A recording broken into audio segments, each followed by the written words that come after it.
All right, we're live. Good evening, everyone. This is Dahlia Graham with React to Film, and we're really excited to have students from across the country tuning in to chat with Michele Josue, the director of Matt Shepard, is a friend of mine. And React to Film has chapters all across the country led by students who want to engage their peers on a number of social issues, and tonight we're going to discuss the film and talk a little bit about LGBTQ rights issues and hate crimes and what students around the country can do to make a difference and to improve the situation. So I'm going to let Michele introduce herself, and then we'll go around and have each campus say what school they're at, and we'll take some questions from the audience. Perfect. I'm Michele Josue. I'm the director of Matt Shepard is a friend of mine.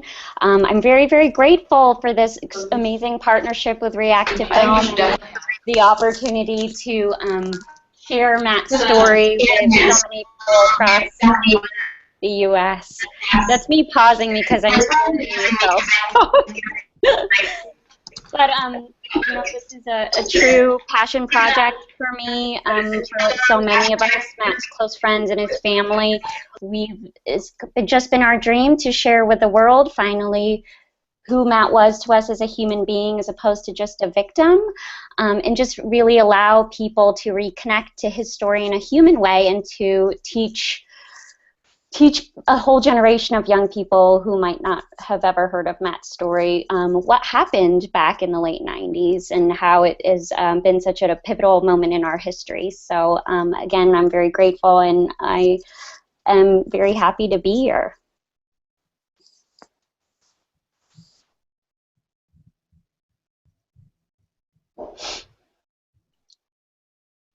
So let's have each campus introduce themselves. Let's see who's on. Elena, do you want to go first? Yes, of course. Hi, I'm Elena Murnsik. I am the chapter leader here at Ohio University for React to Film, and with me today is... Hello, my name is Delphine, and I'm the director for the LGBT Center here at OU. Great. Moving along, Brianna. Do you want to unmute your mic? All right. Hi. Can you hear me? Tell us what campus you're at. Okay, I'm Breezy. I'm from Boston College, and I'm the chapter leader here. Awesome. Great. Thanks for joining. Connor? Hi, I'm Connor Williams, and I'm the chapter leader at Bard College. Great. Thank you for joining. And we've got Lily up next. It looks like we don't have your video feed on. Can you hear or see us? All right, well, we'll come back maybe. Oh, there we go. Go ahead. Just unmute your mic. Okay, not sure if they can, if we can hear them there. Just unmute your microphone on the upper. If you put your cursor on the top, you should be able to unmute your mic there. Lily's group.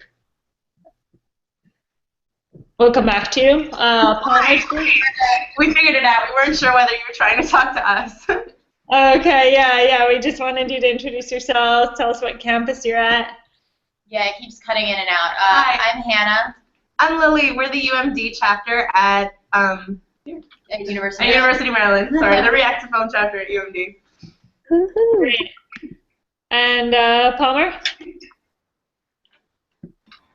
Hi, I'm Palmer, and this is... I am Grace. And we are Colby React to Film. I'm really excited to be here. Cool. So excited to have you all here. So, Michele, if you want to say a few opening words, and then we'll open it up for questions, that'd be great. Sure. I'm really interested in hearing what you all think, especially if this is the first time you're hearing about Matthew Shepard's story. That was a big, probably one of the main reasons why we made the film. We had a lot of motivations, obviously, it was a very personal, kind of story to me especially, but, there was this motivation to educate a young generation of people who might not have heard of Matthew Shepard's story. So I'm very intrigued to hear if any of you have never heard about Matt and what your thoughts are about what happened to him in the film.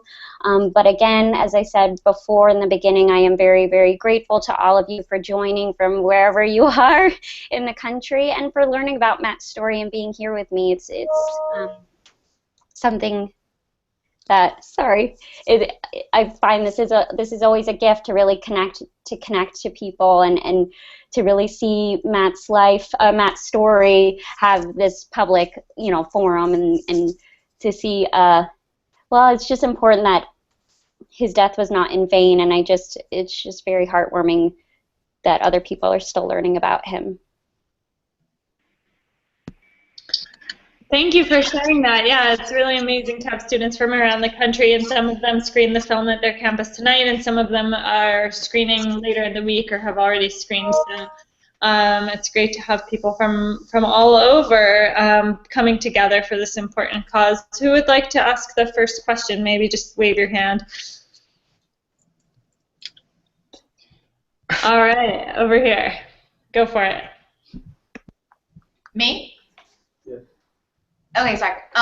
When did you realize that you wanted to make this documentary and tell this story? Like, at what point in this narrative did this occur to you? That's a great question. It's one that should be very simple to answer, but it's not. I was actually a sophomore at Emerson College in Boston. I was studying film and already knew that I wanted to be a storyteller and a filmmaker and help other people share their own stories. So when this happened, I almost immediately wanted to create something to pay tribute to who Matt was as a human being, because unfortunately I felt that that was what was so lost. It was very heartbreaking to me to see Matt just be known as this victim whose identity was tied to this very horrific act of violence, and that people were losing sight of the person behind the headlines, that Matt was not just someone who was beaten to death and tied to a fence. He was a brother, a son, or an amazing, amazing friend, an extraordinary person with a lot of potential. So this is something that has stayed with me probably for over a decade, and it was only maybe, my mid-20s when I realized that I had the courage finally and the perspective emotionally and professionally to go about creating something like this. And I think collectively his friends and also his family, we all kind of reached this point together where we felt that we could now come forward and talk about Matt in a more intimate, human way. And when I say human, I mean not Matthew Shepard, this martyr, but, Matt Shepard. There's a very big distinction there. Matt, who was, like all of us, not perfect, full of flaws, and just on this journey to discover who he was. So, it was a long time coming, but, it's real life, so it wasn't a very neat journey for me. It just took all this time. The grief was really profound, but I'm happy that we're able to share his story in this way, finally. Thank you. Let's see, who has a question? Brianna's first. Did you want to go next? Hi. Hi. One question that we had is we were kind of wondering why his brother chose not to speak in the film at all. Sure. Logan Shepard, Matt's brother, is a very, very wonderful person, very shy and introverted like his mother, and we approached him about being involved with the film. I really wanted him to participate, and although he's fully, fully supportive of the film and the cause, it's just something he is not he's just not able to do. He's still very emotionally wounded by this, and will never talk publicly about Matt, and we just have to respect that and understand it. His pain was, I can't even think about what would happen if Matt was a friend of mine, but you know, he wasn't my brother, he wasn't my older brother who I idolized, and, you know, it's something so different. So, you know, it's just something we really had to respect. But he does work for the Matthew Shepard Foundation full-time. Him and his girlfriend Marlo are amazing and very passionate about equality. They just work behind the scenes. He'll never be sort of the upfront person of the foundation. And that's something Judy and Dennis, his parents, are very adamant about. They really want Logan to establish his own identity as Logan Shepard as opposed to Matthew Shepard's brother. But that's the reason why he's not in the film. Thank you. Connor, do you want to go next? Yeah, hi. Got a couple questions. I guess my first one is, you talked a lot in the film about kind of this anger that you have, and I was wondering if you kind of still carry that with you and if you find it to be useful in a way, I guess. Yeah, I mean, let's get deep. I do have that anger. I am at peace with the fact that I will always have that anger, and I honor that now. I think initially, naively, I thought I was creating the film as a sort of sense of closure and to kind of make peace with that anger and to try to figure out why all these years I just was not okay with what happened to Matt. And I think, you know, there's a lot of talk in our society, especially, you know, in America, that, you know, you can overcome anything, any sort of tragic obstacle or challenge, you can overcome that. But, you know, sometimes in a way you can't. Some things are so tragic that, you know, it doesn't really make sense to find closure and to find that kind of peace. So in making this film and in talking to Father Roger, especially at the end of the film, I realized that, you know, this anger was important, and it's kind of this righteous anger that kind of gives shape to some of this unbearable grief, and it's given me a lot of strength, you know, to keep talking about what happened and talk about Matt's story in hopes that it doesn't happen to anyone ever again. I mean, that's very naive to say, but, you know, one can dream. Absolutely. Let's see, we'll go over to Ohio. Hi. You briefly touched upon before about how, like, this film is really important, that it puts a face to, victims of this violence against LGBTQ people. And I was wondering, like, in the future, if you were willing to make a film or, like, explore that violence and put a face to the violence against non-binary and trans people, because that experience is, like, completely ignored in the media. Yeah, I mean, you're very, very right, unfortunately. I mean, it's a crisis at this point. And, you know, as you were intimating, that those stories don't get shared in mainstream media, and that's part of the problem. The trans community has to be visible, and we have to talk about what's happening. So, you know, whether or not it's me, I do have this, I feel, having gone through this film, a resounding sort of obligation to the LGBTQ community. So I would, of course, want to go down those roads and want to share additional stories about what's happening. But, you know, I don't have plans right now to do something like that, just because emotionally, personally, I kind of need a break a little bit. You know, and my therapy bills will be a lot less. But, you know, that's something that I'm really, that's a sick joke, I'm really prepared to take on. You know, I'm proud to be an ally. I really am, and I think I have a gift and a talent for sharing certain people's stories and helping them feel empowered by these stories. And, you know, I don't know. Hopefully one of you all who are watching will take on the charge as well. Hopefully. A second question I have, and you've touched on this a little already, is how do we move past the grief? How do we move past the anger, especially for allies? However, whether it's heterosexual cisgender folk being allies to the LGBT community or allyship within the LGBT community, how do we not get stuck in the grief and the anger and use the grief and the anger transformatively to end the violence or reduce the violence? I mean, that's the question for the ages, right? So intense. I don't have the answer, unfortunately. I'm still trying to figure it out myself.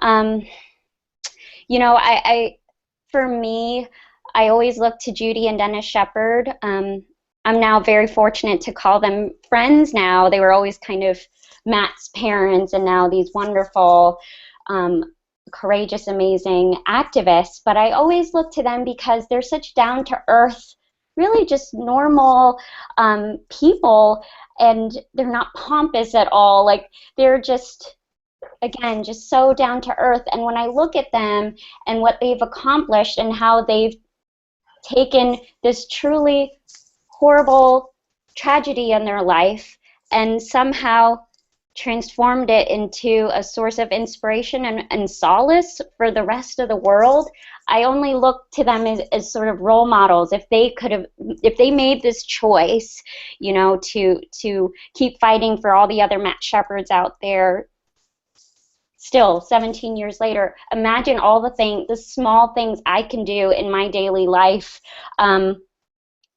It's kind of mind-blowing, really. So, you know, I don't have the answer. I think you can start really small and just be a kind and compassionate friend. If you see someone who looks like they're going through some difficulties, somehow let them know that, you know, you are a person that they can come to. Now, that's a hard question, too. And I spoke to a good friend of mine a few weekends ago.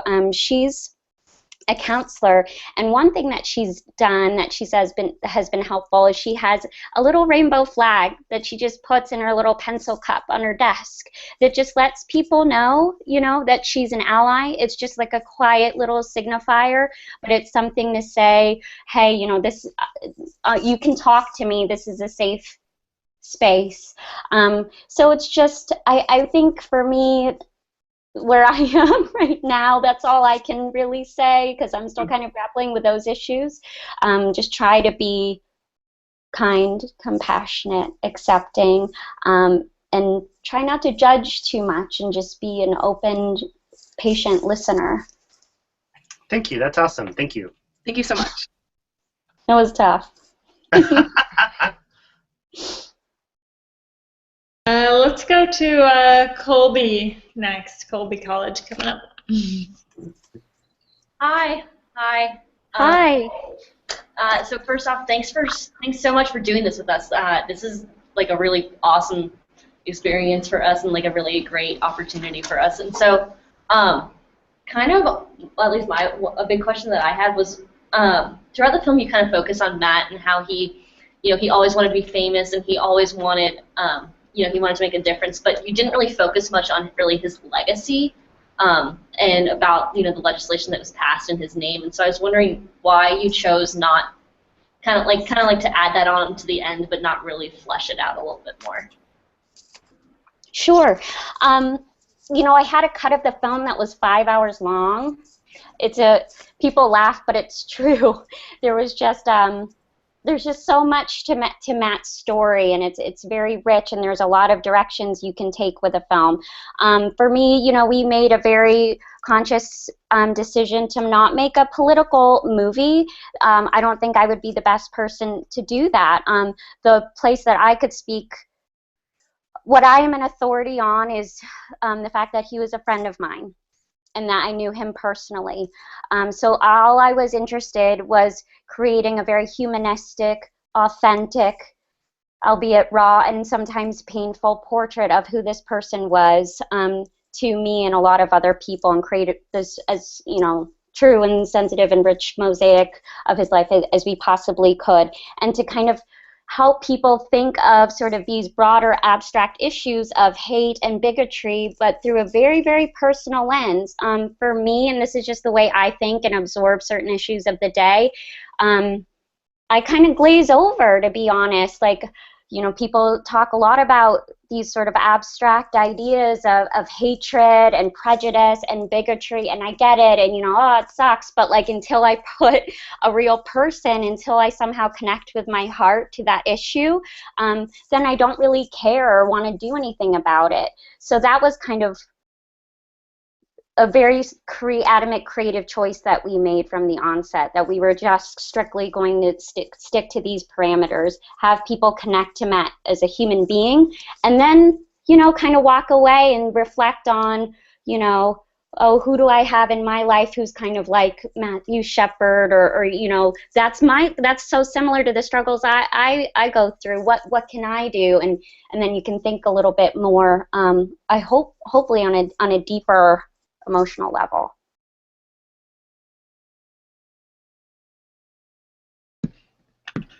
Thank you. So I think everybody had a chance to at least ask one question. Who has another? Just maybe wave your hand so I can see where to click.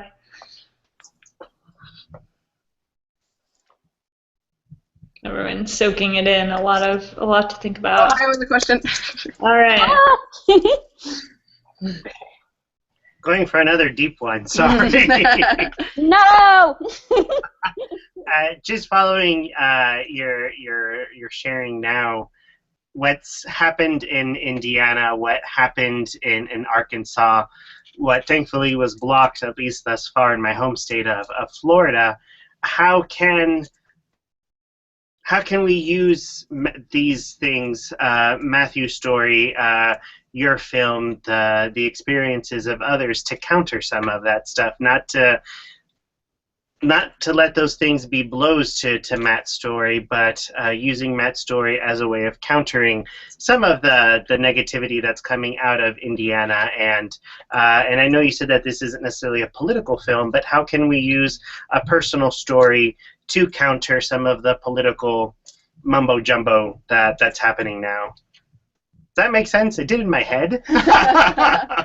No, I mean, again, yeah, you're a much smarter, insightful person than I am, because, you know, these are really immense, you know, amazing questions. And if we had the answer, I mean, we'd be living in a beautiful utopia, you know, where everyone is welcome and we're all accepted for who we are. You know, what's exciting, this is a weird kind of angle, but what's exciting about the fact that all this stuff is in the news is that we're all outraged by it. And sorry.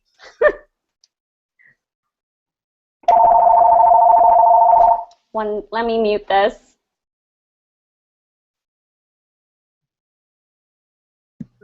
My apologies. Can you guys hear me? Yes. Okay, I'm sorry. That was my husband calling. He probably wants to know what's for dinner. But I think it's a nice kind of checkpoint for us as a society, because these stories are being publicized and talked about, which is amazing. Back in the 90s, like when Matt was coming out, I mean, you didn't come out, you know, you didn't really talk about these things, and we've come so far in a way where marriage equality is kind of a foregone conclusion, and people are getting up in arms about Indiana and all sorts of stuff, and we can unite in our outrage and make change, petition, vote, you know, and get educated and make sure that these issues don't move forward, these legislations don't move forward. So in a way, it's kind of exciting, but I don't, you know, all it is again about being visible, being proud of who you are authentically, and allowing other people to share in that and be visible, because I think that's a lot of the problem. You know, it's very easy to be judgmental or to hate something that you're not accustomed to, you don't see, or you don't really know. But if you let people know you, your real authentic self, then those walls slowly start to fall down one by one, if that makes sense. So it's all about I mean, everyone's story is important, not just Matt's story, my story, your story, and we just have to be courageous, and open up to the world, you know, whether it's in a small way or big ways, and say, this is who I am, and I have power and validity and relevancy, and then you just kind of knock down those walls, hopefully one by one. Behind all this legislation is empathy, really, you know, that's at the core of it, and it's just about changing hearts and minds and trying to understand one another on the most basic human level. Thank you. Thanks. Thanks. Who's got another question for Michele? I think we have time for one or two more. I see a lot of this. Okay. So we actually have two questions. Our first one is, what was your most memorable interview? Great question. Obviously, you see a very visceral reaction from me in the film. It's my interview with Father Roger, which kind of felt less like an interview and more like a very transformative sort of life experience. We almost didn't go to interview him. I had just done a lot of research in the Laramie project and felt that I was just kind of drawn to him as a figure and felt like he would be a good person to talk to. And I knew I wasn't going to be talking, I wouldn't be able to talk to Russell and Aaron McKinney, and that was kind of the closest I was able emotionally to get to them. So I wanted to talk to him, and I was just, you know, very angry and surprised by what came out of it. And in the edit, I edited the film. My husband helped a lot in that process, but it was primarily me who cut the film. And that scene was something I hid for a really long time just because it was really painful and raw, and I felt very vulnerable seeing that and hearing his profound words. So that was my most surprising interview, but all of them were really quite intense. You know, I spent hours with every single person and a few people who didn't make the actual cut of the film, unfortunately, but they're all amazing people, and I've learned so much from each one of them, and all of them I say are my good friends. Well, thank you so much.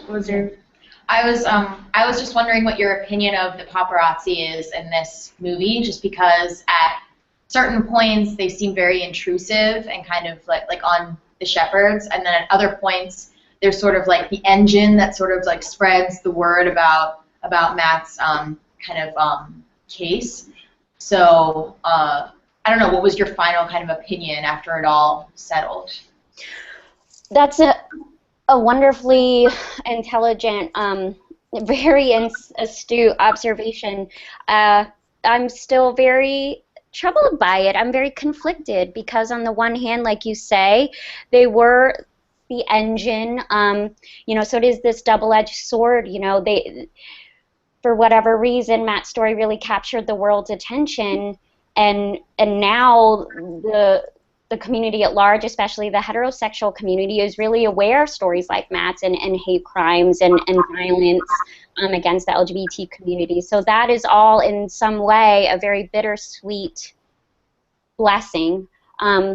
However, as one of his friends, it was really, really, like you say, very painful and intrusive, because we at that point really wanted to just grieve our friend, and we just didn't feel like we were able to have that opportunity to mourn him with dignity, because it was just all over the news, and he just became this otherworldly figure that we didn't recognize. So I don't really have the answer to your question. I'm quite unsettled by all of it, but you know, in exploring it in the film, I hope like we can all come to some sort of peace by it and realize that it's both the yin and the yang of Matt's story. You know, people know about it, but yet he was exploited to a certain extent. Thank you for sharing. Really powerful. Do we have any last comments or questions before we wrap up the evening? We do. We do. Yeah. Okay, so some of my favorite parts of the film overall were a lot of the home video footage that you utilized, and it seemed like both Matt's family and Matt himself really enjoyed recording the events as they happened. So, kind of a two-part question. The first part is, was there any home video footage that you had that you didn't have the opportunity to use that you wish you could have? And the second part is, with some of the journal entries that were read, we do get some of Matt's voice, but outside of the home videos, we don't really get to hear him speak for himself very often. And I was wondering if that was a choice that you made consciously, or if it was kind of just how the film ended up turning out. I'm taking notes. I think the home videos and the letters are my most favorite parts of the film, because you really get a sense of who Matt was in a way, you know, you can't otherwise, because he's been gone for a long time. You know, so it was great and painful to see Matt on screen again, and to hear his voice. So, you know, I went through hours and hours of the footage, most of which Matt shot himself, and he was, you know, he had a very mischievous sense of humor and was really extroverted, but it was weird with the camera. He was very oddly very polite and wouldn't really talk while he was filming. So unfortunately, there are not that many snippets of just his voice, but the fact that his voice is in the film, because, you know, that's just a rare thing, you know, there's not a lot of tape of him at all. I think that's really great, because there are a lot of people, one of the board members of the Matthew Shepard Foundation actually had never heard his voice, and in watching the film, that was the first time he had heard it. So it's really great.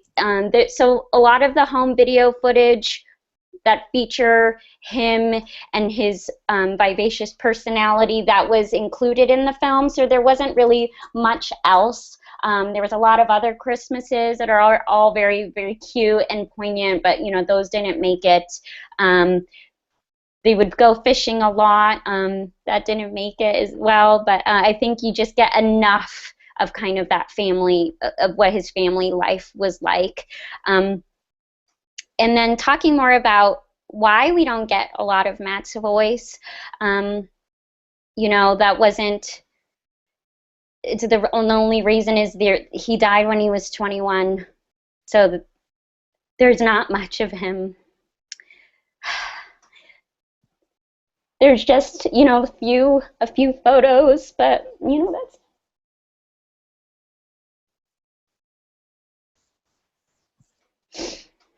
Sorry. No, thanks so much for sharing. We really appreciate it. Someone always gets me at least once in these sessions.